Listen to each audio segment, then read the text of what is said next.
హామీలు అమలు చేస్తలేను కదా, మరి చేయకపోతే ప్రజలకు నేను దూరం అవుతా. కాబట్టి మరి బలమైనటువంటి పార్టీ ఇవాళ రేవంత్ రెడ్డి చేస్తున్నటువంటి ఆ ఇచ్చినటువంటి హామీలు ప్రజలకు వ్యతిరేకమైనటువంటి పనులు ఏవైతే చేస్తున్నాడో దాన్ని ఎప్పటికప్పుడు బీఆర్ఎస్ పార్టీ ప్రశ్నిస్తుంది, నిలదీస్తుంది. ఒక ఉద్యమ పార్టీగా తెలంగాణ ప్రజల అవసరాలు మనోభావాలు తెలిసినటువంటి పార్టీగా ఆనాడు ఉద్యమంలో ఉన్నటువంటి ఉద్యమ నాయకుడిగా కేటీఆర్ గారు ఒక ప్రశ్నించే గొంతుక, వాళ్ళు చేస్తున్నటువంటి అవినీతిని, వాళ్ళు చేస్తున్నటువంటి ప్రజా వ్యతిరేక పనులనన్నిటిని కూడా ఎప్పటికప్పుడు నిలదీస్తున్నాడు. కాబట్టి మేము ప్రజలకు దూరం అవుతున్నాం.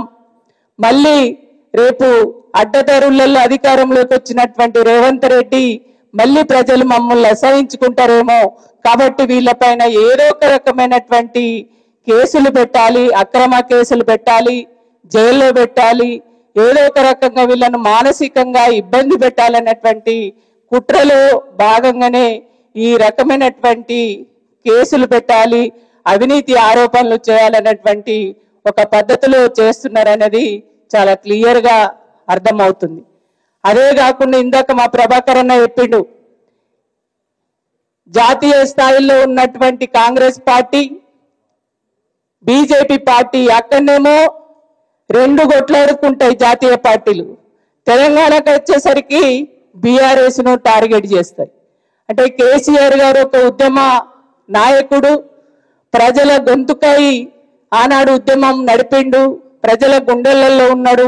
ఈ బలమైనటువంటి పార్టీని ఏ రకంగా లేకుండా చేయాలనే ఒక ఇద్దరు బదురుకొని కుట్ర చేసి ఆ కుట్ర భాగంగానే ఈ రకంగా ఆరోపణలు చేసి కేసులలో ఇరికియాలని చెప్పేసి చూస్తున్నారు అనేది వాళ్ళ ప్రజలందరూ కూడా భావిస్తున్నారు.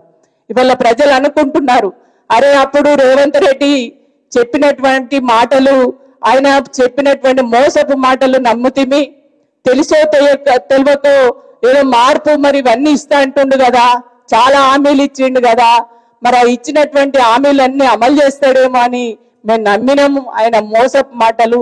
కానీ మాకు ఆనాడు ఉద్యమ నాయకుడిగా మా అవసరాలు గుర్తించి మేము అడగకుండానే చాలా పనులు చేసి బ్రహ్మాండంగా అభివృద్ధి చేసినటువంటి కేసీఆర్ గారిని మేము దూరం చేసుకుంటుమి అనేటువంటి ఒక చర్చ జరుగుతున్నటువంటి ఈ క్రమంలో ఇవాళ బీఆర్ఎస్ పార్టీని బదనాం చేయడం కోసం ఇవాళ ఈ రాష్ట్ర ముఖ్యమంత్రి చేసినటువంటి కుట్రలో భాగమే ఇవాళ కేటీఆర్ గారి పైన ఈ అవినీతి ఆరోపణలు అనేది చాలా స్పష్టంగా అర్థమవుతుంది.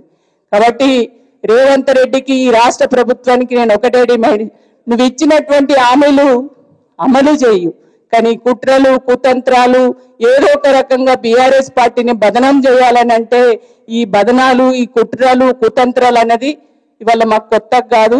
ఆనాడు ఉద్యమ కాలంలో ఇట్లాంటి ఎన్నో చూసినాం. కానీ రేపు రాబో రోజులలో నువ్వు చేస్తున్నటువంటి కుట్రలు కుతంత్రాలు అన్నిటినీ కూడా ఎదుర్కొంటాం. ప్రజలు కూడా రేపు రాబో రోజులలో నువ్వు చేస్తున్నటువంటి ప్రతి పనిని, నువ్వు మాట్లాడుతున్నటువంటి ప్రతి మాటను కూడా గమనిస్తున్నారు. కాబట్టి నువ్వు ఎన్ని రకాల కుట్రలు కుతంత్రాలు చేసినా వీటిని ఛేదిస్తాం. రేపు ఒక బలమైనటువంటి ఒక ఉద్యమ పార్టీగా మేము ప్రజలకు పోతాం.